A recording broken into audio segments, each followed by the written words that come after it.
তো আল্লাহ তাআলা ঈসা নবীর আম্মাকে বললেন, فَإِمَّا تَرَيِنَّ مِنَ الْبَشَرِ أَحَدًا فَقُولِي إِنِّي نَذَرْتُ لِلرَّحْمَنِ صَوْمًا فَلَنْ أُكَلِّمَ الْيَوْمَ إِنسِيًّا। তুমি যদি মানুষের মধ্যে কাউকে দেখো তোমার ডিস্টার্ব করতে পারে মানুষ, তখন তুমি বলবা ইন্নী নাযারতু লিররহমানি সাওমা, আমি কথা না বলার মানত করেছি, আমি রহমানের জন্য কথা না বলার মানত করেছি। এই যে সৌমা, সৌমা মানে কথা না বলার মানত করা। তাহলে সৌমের একটা অর্থ কি? কথা না বলা। ফালান উকাল্লিমাল ইয়াউমা ইনসিয়া, আজ আমি কিছুতেই কার সাথে কথা বলবো না, কোনো মানুষের সাথে কথা বলবো না। মাহফিল হইতেছে নাকি আরেকটা? কিসের আওয়াজ? কিছু ব্যস্তেছে মনে হয় কেউ মাইক দিয়া। নিষেধ করেন তো, এরকম না আপনাদের মাইক, মাহফিলের পাশে মাইক বাজবে কেন?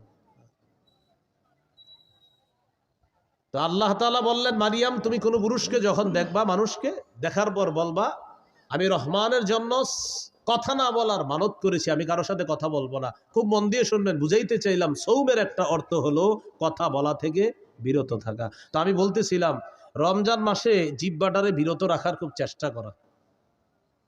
কেন? একটু বুঝেন। হাদিসে আসছে রাসূল সাল্লাল্লাহু আলাইহি সাল্লাম বলেছেন সিয়াম হলো ঢাল, যতক্ষণ এই ঢালটাকে ছিদ্র না করা হবে। বলেন তো সিয়াম কি? ঢাল, জাহান্নাম থেকে বাঁচার ঢাল। এটাকে যতক্ষণ কি না করা হবে? ছিদ্র। রোজা নামক ঢাল ছিদ্র হয় দুটি অপরাধে। কয় অপরাধে? মিথ্যা এবং গীবত। এখন আপনারা বলেন মিথ্যা গীবত হয় কি দিয়ে? জিহ্বা দিয়ে। তাহলে রমজানের রোজাটা হলো ঢাল, ততক্ষণ যতক্ষণ এটাকে ছিদ্র না করা হবে। রমজান নামক রোজা বা রমজানের মাসের যে রোজা, এই রোজা নামক ঢালটা ছিদ্র হয় দুটি অপরাধে। একটি হলো মিথ্যা বলা, আরেকটি হলো গীবত করা। মিথ্যা এবং গীবত হয় জিহ্বা নামক অঙ্গের মাধ্যমে। তাই আজকে থেকে চেষ্টা করা আমরা জিহ্বাকে নিয়ন্ত্রণ করা, এটার মাধ্যমে যেন আমাদের রোজাগুলা ছিদ্র না হয়, যথাসাধ্য চেষ্টা করা। আল্লাহ হেফাজত করেন। তাহলে এবার আপনারা বলেন রোজা ছিদ্র হয় কয় অপরাধে? কি কি? মিথ্যা আর গীবত হয় কোন অঙ্গের মাধ্যমে? তাহলে জিহ্বাকে এখন থেকেই সংযত করা, নিয়ন্ত্রণ করা। আল্লাহ তৌফিক দান করেন। তিরমিজির হাদিস 2406 নম্বর হাদিস, 2406। এই হাদিসের বর্ণনাকারী উকবা ইবনে আমির রাদিয়াল্লাহু তাআলা তিনি রাসূল সাল্লাল্লাহু আলাইহি সাল্লামকে প্রশ্ন করলেন, মান নাজাতু ইয়া রাসূলুল্লাহ, ওগো আল্লাহর রাসূল মুক্তির উপায় কি আমি আপনার কাছে জানতে চাই।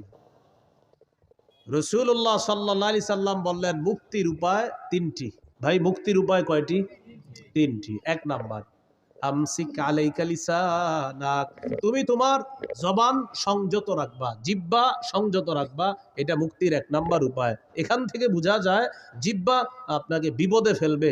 নবী বললেন মুক্তির এক নাম্বার উপায় জবান নিয়ন্ত্রণ করবা। দুই নাম্বার ওয়ালিয়াসাকা বাইতুকা, তোমার ঘর যেন তোমার জন্য প্রশস্ত হয়। এটার উদ্দেশ্য হলো আপনি কাজ শেষ করে তাড়াতাড়ি বাসায় চলে যাবেন।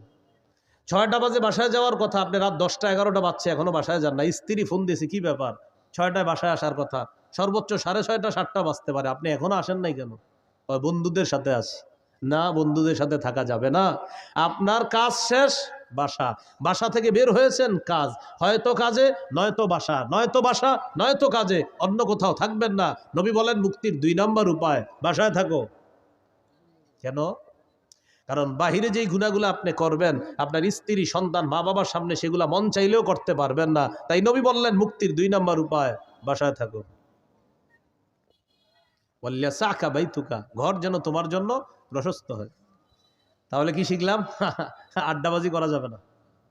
3 নাম্বার ওয়াবকি আলা খাতিআতিক, তুমি তোমার গুনাহের জন্য কান্নাকাটি করো। তুমি তোমার গুনাহের জন্য কান্নাকাটি করো। তাহলে এখানে মুক্তির 3টা উপায়। 1 নাম্বার জিহ্বা সংযত রাখা, জবান সংযত করা। বলেন তো রোজা নামক ঢাল ছিদ্র হয় কয় অপরাধে? কি কি?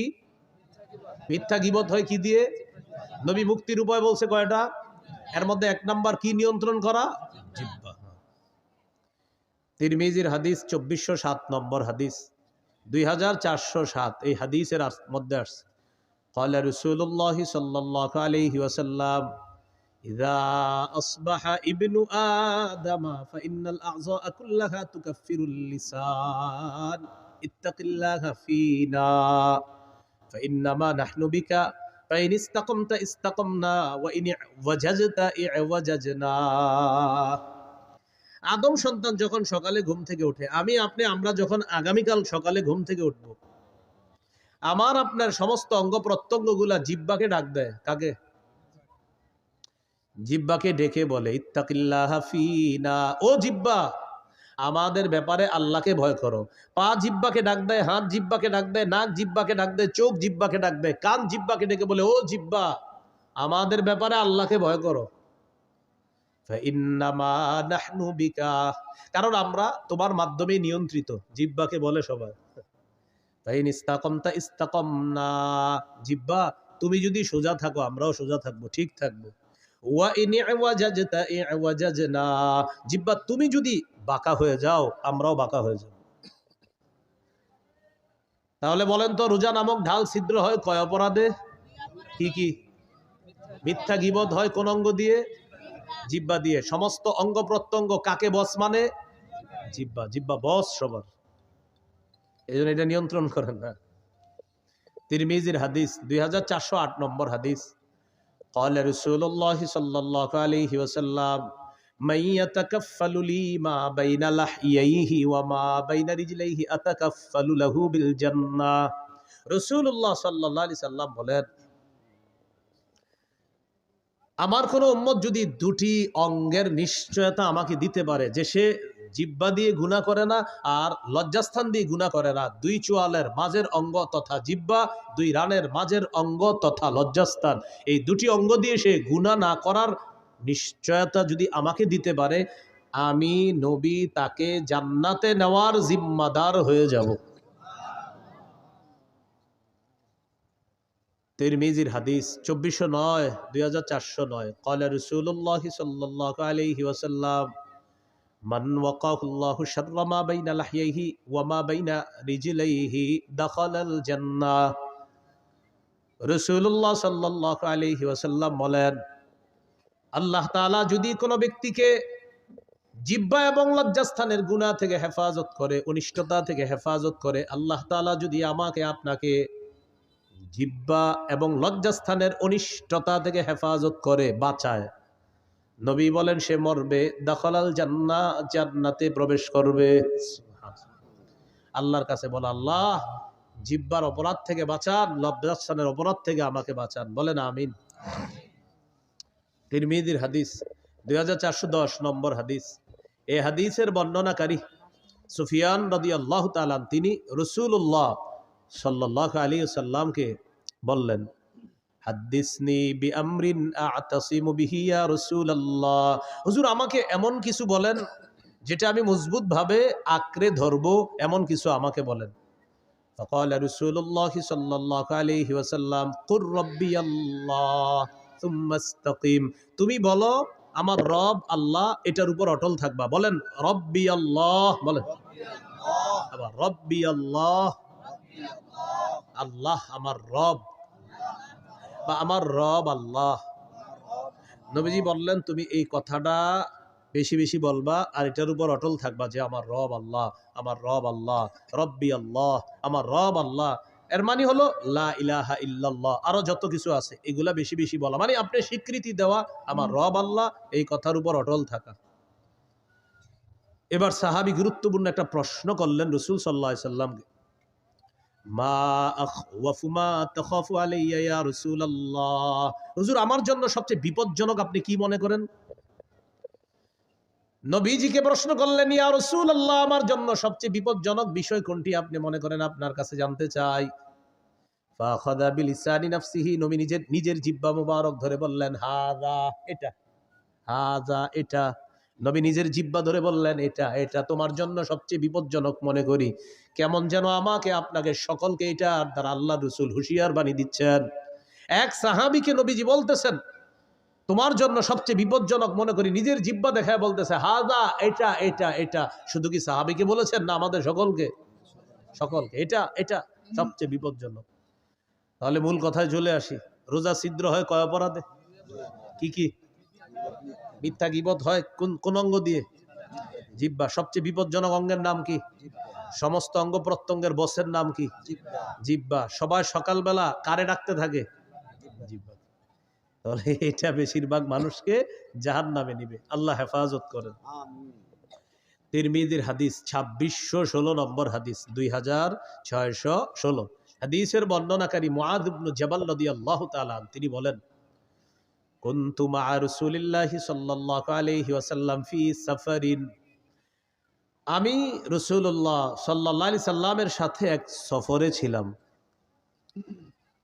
ফাসবাহতু ইয়াওমান করিবাম মিনহু ওয়া নাহনু নাসীর, ফাসবাহতু করিবাম মিনহু ওয়া নাহনু নাসীর। নবীর সাথে এক সফরে ছিলাম।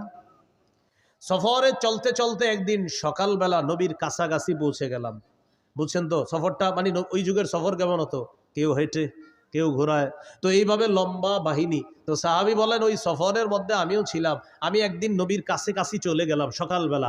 সকালবেলা নবীর কাছাকাছি যাওয়ার পর আমি নবীজিকে গুরুত্বপূর্ণ একটা বিষয়ে জানতে চাইলাম। তাহলে এই বিষয়গুলো আমাদের গুরুত্ব সহকারে জানতে হবে। হ্যাঁ, সবাই খুব মন দেন। সাহাবী বললেন, আখবিরনি বিআমালিন ইউদখিলুনিল জান্নাহ ওয়া ইউবাঈদুনি মিনান নার। হুজুর, আমারে এমন কিছু আমল বলেন যে আমলটা আমাকে জান্নাতে প্রবেশ করাবে, জাহান্নাম থেকে আমাকে দূরে রাখবে, এমন কিছু আমাকে বলেন।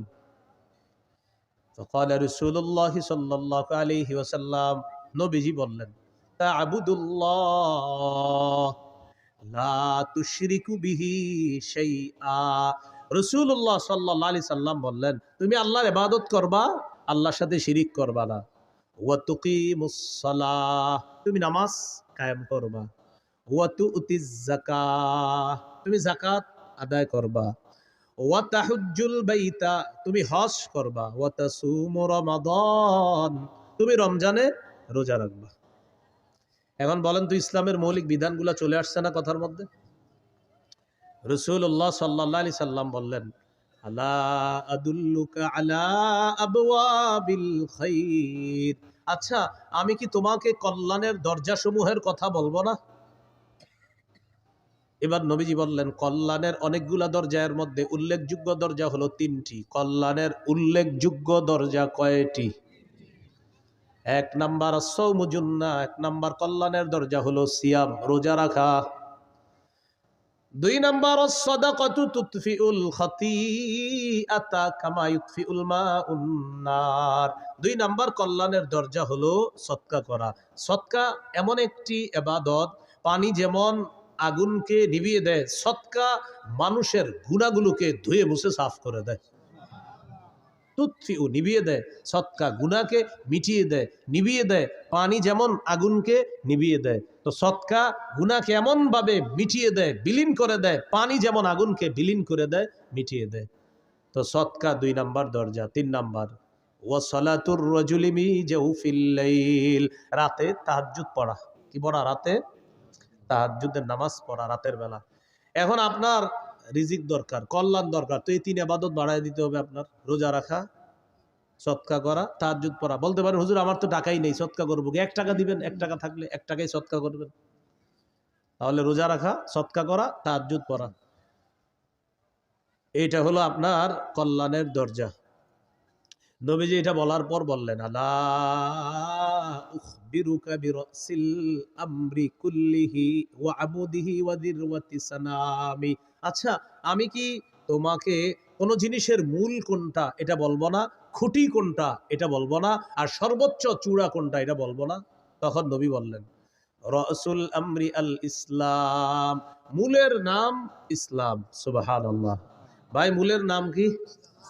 ওয়া আমুদুহু আস-সালাহ, খুঁটির নাম নামাজ। ওয়া দিরওয়াতু সানামিহি আল জিহাদ, সর্বোচ্চ চূড়ার নাম হলো জিহাদ, সর্বোচ্চ শিখরের নাম হলো জিহাদ। তাহলে মূলের নাম ইসলাম, খুঁটির নাম নামাজ, সর্বোচ্চ শাখা চূড়া, এটার নাম হলো জিহাদ। তাহলে মূলের নাম, খুঁটির নাম, সর্বোচ্চ চূড়া জিহাদ। এখন একটু মন দিয়ে বুঝেন তো, নামাজের কথা আসছে, রোজা, হজ, যাকাত, জিহাদ, সদকা, এরপরে আপনার কল্যাণের দরজা, ইসলাম সব কিছু চলে আসছে ওয়াজের মধ্যে। এর মানে আমাদের নবী মৌলিক যে ওয়াজটা করেছেন ওই সাহাবীকে, এই মৌলিক কথাগুলা গবেষণা করলে আপনি সারা জীবন কাটাই দিতে পারবেন। ওই সাহাবীকে এই ওয়াজগুলা করলেন, করার পর নবীজি সর্বশেষ যেটা বললেন আপনার আশ্চর্য হবেন এটা শুনলে। নবীজি এগুলা বলার পর সাহাবীকে বললেন, আলা আদুল্লুকা আলা মালাকি যালিকা কুল্লিহি, আমি যে তোমাকে এতগুলা কথা বললাম, ইবাদত করতে বললাম, নামাজ পড়তে বললাম, যাকাত দিতে বললাম, হজ করতে বললাম, রোজা রাখতে বললাম, কল্যাণের দরজাসমূহের পরিচয় তোমাকে দিয়ে দিলাম, সৎকার কথা বললাম, তাহাজ্জুদের কথা বললাম, জিহাদের কথা বললাম, খুঁটির কথা বললাম, সর্বোচ্চ চূড়া জিহাদ এটার কথাও বললাম, ইসলামের কথাও বললাম। নবীজি বলেন এই সবগুলা বিষয় তোমাকে বললাম, এর সার নির্যাসটা কি আমি তোমাকে বলবো না? এগুলার সার নির্যাসটা কি তোমাকে বলবো না? সার নির্যাসটা এখনো বাকি আছে, সেটা কি তোমাকে বলবো না? এখন আপনারা বলেন সার নির্যাসটাই তো আমাদের দরকার। সাহাবী অবাক, এতক্ষণ সুন্দর ওয়াজ করলেন নবীজি, এখনো নাকি সার নির্যাস বাকি। তো নবী সার নির্যাস বলার সময় বললেন, আখাযা বিল ইনসানিহি, জিহ্বা ধরলেন, ধরার পর বললেন, মুআজ কুফা আলাইকা হাজা, এটা নিয়ন্ত্রণ করো, উপরের সব ওয়াজ ঠিক থাকবে। এটা নিয়ন্ত্রণ করো, সব ঠিক থাকবে। মানুষ জিহ্বার মাধ্যমে তার আমলগুলো নষ্ট করে দেয়, সব বরবাদ করে দেয়। রাতে তাহাজ্জুদ পড়ছে 3টার দিকে, কয়টা? তো পাশাপাশি দুইজন হাঁটে সকালে। তো আমি ওনারে খালি বলি, আপনার বিড়ালটা 3টা বাজে এত ডিস্টার্ব করে ওনারে। উনি আমার একদিন বলে, আচ্ছা 3টায় ডেলি আপনার ডিস্টার্ব করে কেন? তা আমি বললাম 3টায় তাহাজ্জুদ পড়ি তো, এই জন্য বিড়ালটা ওই সময় আমার ডিস্টার্ব। মানে আমার এতদিন বিড়াল বলার মাকসাদ হলো ওনারা জানানো আমি যে 3টায় তাহাজ্জুদ পড়ি। আসলে ওনার বিড়াল ডিস্টার্ব করে এটা আমার মূল উদ্দেশ্য না। উদ্দেশ্য উনি আমারে বলবে যে আচ্ছা বিড়ালটা 3টায় ডিস্টার্ব করে কেন আপনার? 3টা একেও না, 59ও না, 2টা, কিন্তু আপনার 3টায় ডেলি ডিস্টার্বটা করে কেন?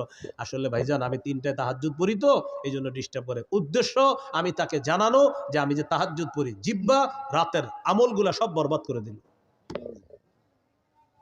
ভাই কথা বুঝে আসছেনি? তো নবীজি বললেন সব ঠিক থাকবে, এইটা ঠিক রাখো। এটা সাহাবী প্রশ্ন করলেন, ইন্না লামুআখাযুনা বিমা নাতাকাল্লামু বিহি ইয়া রাসূলুল্লাহ, ইয়া রাসূলুল্লাহ, জিহ্বার অপরাধেও কি আমাদেরকে পাকড়াও করা হবে, ধরা হবে? আপনার কাছে জানতে চাই। নবীজি বললেন, হাল ইয়াকুব্বুন নাসা ফিন-নারি আলা ওয়ুজুহিহিম আও আলা মানাখিরিহিম ইল্লা হাসাইদু আলসিনাতিহিম, বেশিরভাগ মানুষের মাথাটা নিচের দিকে, পাগুলা উপরের দিকে দিয়ে জাহান্নামে সাথে নিক্ষেপ করা হবে শুধু তার জিহ্বার কর্তৃত ফসলের কারণে, জিহ্বার অপরাধের কারণে তাকে জাহান্নামে নিক্ষেপ করা হবে, শুধুমাত্র জিহ্বার অপরাধে। তাহলে বলেন বেশিরভাগ মানুষ জাহান্নামে যাবে কোন অঙ্গের অপরাধে? রোজা ছিদ্র হয় কয় অপরাধে? কি কি? মিথ্যা গীবত হয় কোন অঙ্গ দিয়ে? জিহ্বার কারণে বেশিরভাগ মানুষ কোথায় যাবে? নবী বললেন জাহান্নাম থেকে বাঁচার ঢাল হলো রোজা।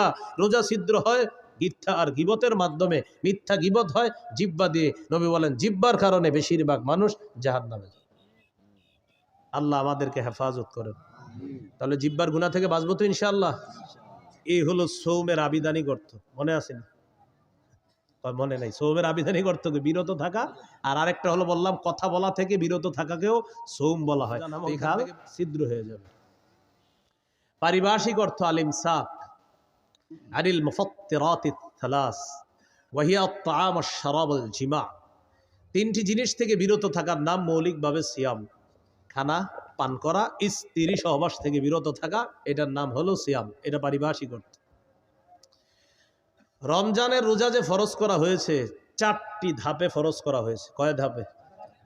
বাস একটু যদি আপনারা মন দিয়ে শোনেন আশা করি বিষয়গুলো ক্লিয়ার ভাবে বুঝে আসবে। একটু আমার সাথে বলেন, বলেন অভ্যাস, আদেশ, ফরজ, তবে একটু ছাড়। বলেন 4 নাম্বার ফরজ, কোনো ছাড় নাই। আবার 1 নাম্বার, বলেন 1 নম্বর অভ্যাস, 2 আদেশ, 3 ফরজ, তবে ধনীদের জন্য ছাড় ছিল। বলেন ধনীদের জন্য। 4 নাম্বার, বলেন 4 নাম্বার ধনী গরিব সবার উপর ফরজ, কোনো ছাড় নাই। এই 4টি ধাপে রমজানের রোজা ফরজ করা হয়েছে। 1 নাম্বার অভ্যাস, তিরমিজির হাদিস, 761 নম্বর হাদিস। আবু যর গিফারি রাদিয়াল্লাহু তাআলা আনহুকে রাসূলুল্লাহ সাল্লাল্লাহু আলাইহি সাল্লাম বলেন, আবু যর, ইযা সুমতা মিনাশ শাহরি সালাসাতা আইয়াম, তুমি যদি প্রত্যেক মাসে 3টি রোজা থাকতে চাও, ফাসুম সালাসা আশরাতা ওয়া আরবাআ আশরাতা ওয়া খামসা আশরাতা, তুমি যদি প্রতি মাসে 3টি রোজা রাখতে চাও তাহলে 13, 14, 15 রাখবা। যদি চাও তাহলে রাখবা, অভ্যাস, চাইলে রাখতে পারো। তাহলে প্রথমে নবী অভ্যাস করাইলেন সাহাবায়ে কেরামকে যে তুমি যদি 3টা রোজা রাখতেই চাওই মাসে, তাহলে 13, 14, 15 আরবি মাসের এই রোজাগুলো রাখবা। আর হাদিসে আসছে, মান সামা সালাসাতা আইয়ামিন মিন কুল্লি শাহরিন কানা কামান সামাদ দাহর, যে ব্যক্তি প্রতি আরবি মাসে 3টা রোজা রাখবে, এর মানে 3, 11, 33টা রোজা, প্রতি আরবি মাসে 3টা রোজা। মা বোনদেরকে এই কথাগুলো বললেন, তারা এই রোজাগুলো রাখতে খুব আগ্রহী। পুরুষরা হয়তো কাজ টাজ করে, অনেকে রাখে না। প্রতি আরবি মাসে 3টা রোজা যদি রাখে কেউ, তাহলে 3, 11 কয়টা হয়? 33টা। এই 3, 11, 33টা রোজা, প্রতি আরবি মাসে 3টা রোজা যদি কেউ রাখে, কানা কামান সামাদ দাহর, সে কেমন যেন সারা বছর রোজা রাখে। যদি এই অফারটা রমজান মাসের পরে শাওয়াল মাসেও আছে। রাসূলুল্লাহ সাল্লাল্লাহু আলাইহি সাল্লাম বলেন, মান সামা রমাদান, যে ব্যক্তি রমজানের পুরা রমজান রোজা রাখলো, সুম্মা আতবাহু সিত্তাম মিন শাওয়াল, এরপরে শাওয়ালের 6টা রোজা রাখবে, কানাকা সিয়ামিদ দাহরি কুল্লি, সে যেন সারা বছর রোজা রাখলো।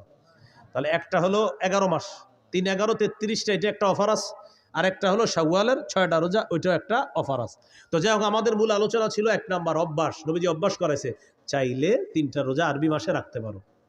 2 নাম্বার কি ছিল? আদেশ। সহিহ বুখারীর 2002 নম্বর হাদিস, আয়েশা সিদ্দিকা রাদিয়াল্লাহু তাআলা আনহার বর্ণনা, তিনি বলেন, কানা ইয়াউমু আশুরা, আশুরার দিনটা এমন ছিল, তাসুমুহু কুরাইশুন ফিল জাহিলিয়াহ, জাহিলি যুগে কুরাইশরা মুহররমের 10 তারিখে রোজা রাখত। ওয়া কানা রাসূলুল্লাহ সাল্লাল্লাহু আলাইহি ওয়াসাল্লাম ইয়াসুমু, নবীজিও মুহররমের 10 তারিখে রোজা রাখতেন। খুব বুঝেন, জাহিলি যুগে কুরাইশরা মুহররমের 10 তারিখে রোজা রাখত। আমাদের নবীজি সাল্লাল্লাহু আলাইহি সাল্লাম তিনিও রোজা রাখতেন। কবে? মুহররমের 10 তারিখ। ফালাম্মা কাদিমাল মাদিনা, নবীজি যখন মদিনা আসলেন, আসার পর দেখে ইহুদিরা মুহররমের 10 তারিখে রোজা রাখে।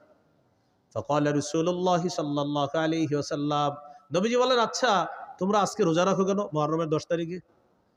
ইহুদিরা জবাব দিল, হাদা ইয়াউমুন নাজ্জাল্লাহু ফীহি মূসা, এটা এমন একটা দিন যেই দিনে আল্লাহ মুসা নবীকে ফেরাউনের বাহিনী থেকে মুক্তি দিয়েছিলেন। ফাসামাহু শুকরান লিল্লাহ, মুসা নবী শুকরিয়া আদায় করার জন্য মুহররমের 10 তারিখে রোজা রাখছে। আমরা তার অনুসরণে মুহররমের 10 তারিখে রোজা রাখি। কাদের বক্তব্য? ইহুদিদের। আমাদের নবীজি বললেন, মুসা নবীর অনুসরণ করা বা তাকে মহাব্বত করার ক্ষেত্রে তোমাদের চেয়ে বেশি দাবিদার, হকদার আমরা। সুবহানাল্লাহ। মুসা নবীকে অনুসরণ করার ক্ষেত্রে আমরা বেশি হকদার, মুসা নবীর সুন্নাহ পালন করার ক্ষেত্রে আমরা বেশি হকদার, মুসা নবীকে ভালোবাসার ক্ষেত্রে আমি আর আমার উম্মত বেশি হকদার, মুসলমান যারা। নবীজি গুরুত্ব দিয়ে মুহররমের 10 তারিখে রোজা রাখা শুরু করলেন। সাহাবীদেরকে আমারও বিসিয়ামিহি আদেশ করলেন, এখন থেকে মুহররমের 10 তারিখে তোমরাও রোজা রাখবা। অন্য বর্ণনায় আসে মুহররমের 10 তারিখে তোমরা রাখবা, যেহেতু ইহুদিরা রাখে তোমরা আগে পরে একটা রাখবা, হয়তো 9, 10 রাখো, না হয় 10, 11 রাখো, তাদের বিরোধিতা করো। বুঝে আসছিনি? তাহলে এটা কি অভ্যাস না হুকুম? তাহলে 1 নাম্বার ছিল অভ্যাস, 2 নাম্বার হুকুম, আমারও বিসিয়ামিহি, এই মুহররমের 10 তারিখে রোজাটা রাখো তোমরা। 3 নাম্বার ফরজ, তবে একটু ছাড়। কাদের জন্য? ধনীদের জন্য। সূরা বাকারার 183 নম্বর আয়াতে আল্লাহ বলেন, ইয়া আইয়ুহাল্লাযীনা আমানু কুতিবা আলাইকুমুস সিয়াম, হে ঈমানদারগণ তোমাদের উপর সিয়াম ফরজ করা হয়েছে। কামা কুতিবা আলাল্লাযীনা মিন ক্বাবলিকুম লাআল্লাকুম তাত্তাকুন, যেমনি ভাবে পূর্ববর্তীদের উপর সিয়াম ফরজ করা হয়েছে। তাহলে এবার সিয়াম ফরজ করা হয়ে গেল। তবে পরের আয়াতে আল্লাহ বলেন, ওয়া আলাল্লাযীনা ইউতীকুনাহু ফিদিয়াতুন তাআমু মিসকিন, সম্পদশালী মানুষের মধ্যে যাদের জন্য রোজা রাখতে কষ্ট হয়, সম্পদশালীদের মধ্যে যাদের জন্য রোজা রাখতে কি হয়? কষ্ট হয়, তারা চাইলে রোজা না রেখে ফিদিয়াতুন, একটা ফিদিয়া আদায় করে দিবে। তাআমু মিসকিন, অসহায় মিসকিনদেরকে একদিন খাওয়ায়া দিবে। তাহলে 3 নাম্বার ফরজ রোজা, তবে ধনী মানুষ যারা, তারা যদি রোজা রাখতে কষ্ট হয় তাহলে একটা রোজার বিনিময়ে একজন মিসকিনকে খাওয়ায়া দিবে ফিদিয়া হিসাবে। এটা ছিল 3 নাম্বার ফরজ, তবে একটু ছাড়। 4 নাম্বার ফামান শাহিদা মিনকুমুশ শাহরা ফালইয়াসুমহু। শোনো, আর ছাড় নাই, তোমাদের মধ্যে যারা রমজান মাস পাবা, সে ধনী হোক গরিব হোক, ওজোর ছাড়া আর রোজা ভাঙা যাবে না, সবার রোজা রাখতে হবে, সে ধনী হোক গরিব হোক। তাহলে ধনী হোক গরিব হোক, আগের বিধানটা এটার মাধ্যমে রহিত করে দেওয়া হয়েছে। ফামান শাহিদা মিনকুমুশ শাহরা, তোমাদের মধ্যে যারাই রমজান পাবা ফালইয়াসুমহু, সেই রোজা রাখতে হবে, চাই ধনী হোক চাই গরিব হোক। এই হলো 4টি ধাপে আল্লাহ রোজা ফরজ করছে। তাহলে 3 নাম্বারটা একটু শিথিল ছিল, 4 নাম্বার আর কোনো শিথিল নেই, ফরজ। রোজা ফরজ হওয়ার পর 2 নাম্বার কি ছিল? ওলামা হযরত না অন্যরা বলবেন 2 নাম্বার কি ছিল? আদেশ। রমজানের রোজা ফরজ হওয়ার পর এই আদেশটা চলে গেল। হাদিসে আসে তারাকা ইয়াউমা আশুরা ফালাম্মা ফুরিদ রমাদান। রমজানের রোজা যখন ফরজ হলো, নবীজি কি করলেন? তারাকা ইয়াউমা আশুরা, আশুরার দিনে রোজা যে গুরুত্ব দিয়ে রাখতেন, এই বিধানটা নবী শিথিল করে দিলেন। নবী এই বিধানটাকে আপনার শিথিল করে দিয়ে ঘোষণা করে দিলেন, ফামান শাআ সামা ওয়ামান শাআ তারকা। শোনো, রমজানের রোজা যেহেতু ফরজ হয়ে গিয়েছে, এখন আর তোমরা আবশ্যক না মুহররমের 10 তারিখে রোজা রাখা। মন চাইলে রাখবা, মন না চাইলে রাখবা না, কারণ এখন রোজা ফরজ করা হয়েছে। বুঝে আসছিনি? তাহলে 1 নাম্বার অভ্যাস, 2 নাম্বার আদেশ। বলেন আদেশটা কি আর আছে? কিসের মাধ্যমে এটা রহিত? ফরজের মাধ্যমে। হ্যাঁ, 3 নাম্বার ফরজ, একটু শিথিল ছিল কাদের জন্য? ধনীদের জন্য। 4 নাম্বার কোনো শিথিলতা নাই, ধনী গরিব সবাই রাখতে হবে, তবে অসুস্থ অথবা সফরে থাকলে সেটা মাসালা ভিন্ন।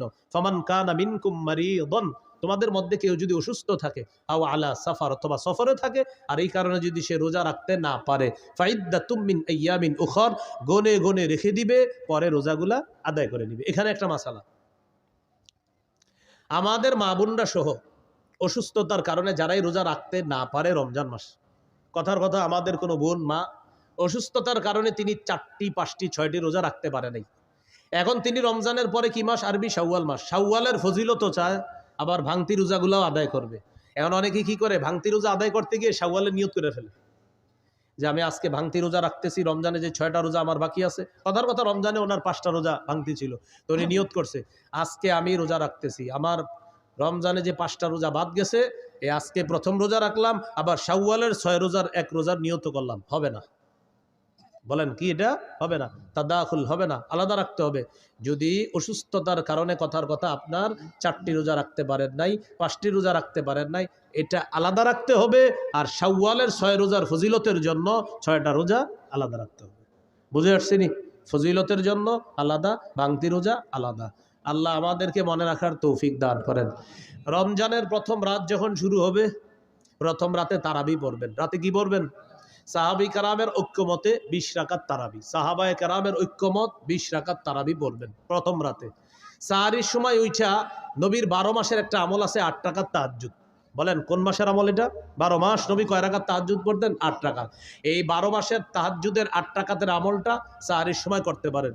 হুজুর কেন 12 মাস করলে সমস্যা কি? আপনি কইরেন, আজকেও কইরেন, সমস্যা নেই, আজকেও আপনি 8 রাকাত কইরেন। কিন্তু রমজানে যেহেতু সাহারির সময় আল্লাহ আমাদেরকে উঠাইয়া দেয়, যেহেতু আমরা উঠি, একটা সুযোগ আছে আমাদের, তো এই সুযোগটা গ্রহণ করে রমজানে আমরা 8 রাকাত তাহাজ্জুদ পড়ার চেষ্টা করব। তাহলে তাহাজ্জুদ বলেন 12 মাসের আমল, বলেন তাহাজ্জুদ 8 রাকাত তাহাজ্জুদ, এটা কোন মাসের আমল? এটা আপনি রমজানে পড়তে পারেন, যেহেতু সাহারির সময় ওঠেন। আর তারাবি এটা 12 মাসের আমল না, এটা শুধু রমজানের আমল। তাহলে তারাবি 20 রাকাত পড়বেন সাহাবায়ে কেরামের ঐক্যমতে।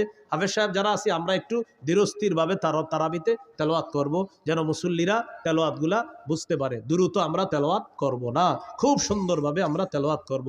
কাদির, হাকিম, আলিম, সুদূর, এগুলা কিন্তু মুসল্লিরা বুঝে।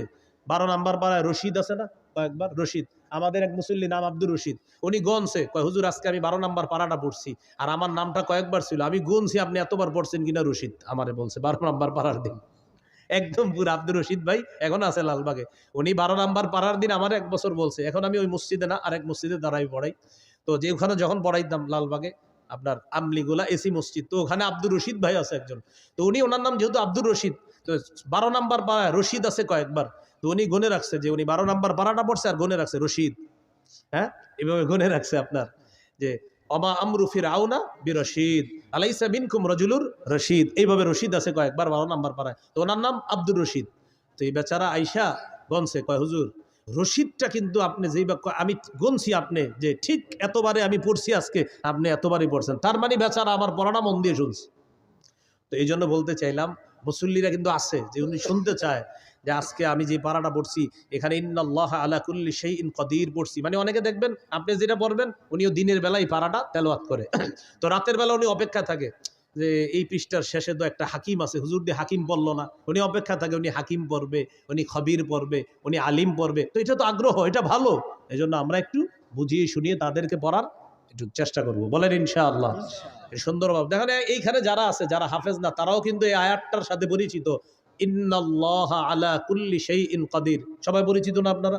তো এটা যখন নামাজে শুনবেন আপনার মাথায় ওহো এটা তো আমিও চিনি, এটা আমিও জানি, এই আয়াত তো আমিও পারি, আল্লাহু আলা কুল্লি শাইইন কাদির, এটা আমিও পারি। এরপরে আপনার আল্লাহু খাবীরুম বিমা তা'মালুন, ইন্নাল্লাহা খাবীরুম বিমা তা'মালুন, এগুলো আপনি। এরপরে 19 নম্বর পারায় আছে আপনার বিসমিল্লাহির ইন্নাহু মিন সুলাইমান ওয়া ইন্নাহু বিসমিল্লাহির রহমানির রহিম। আচ্ছা, বিসমিল্লাহির রহমানির রহিম পারেন না এমন কেউ আছেন?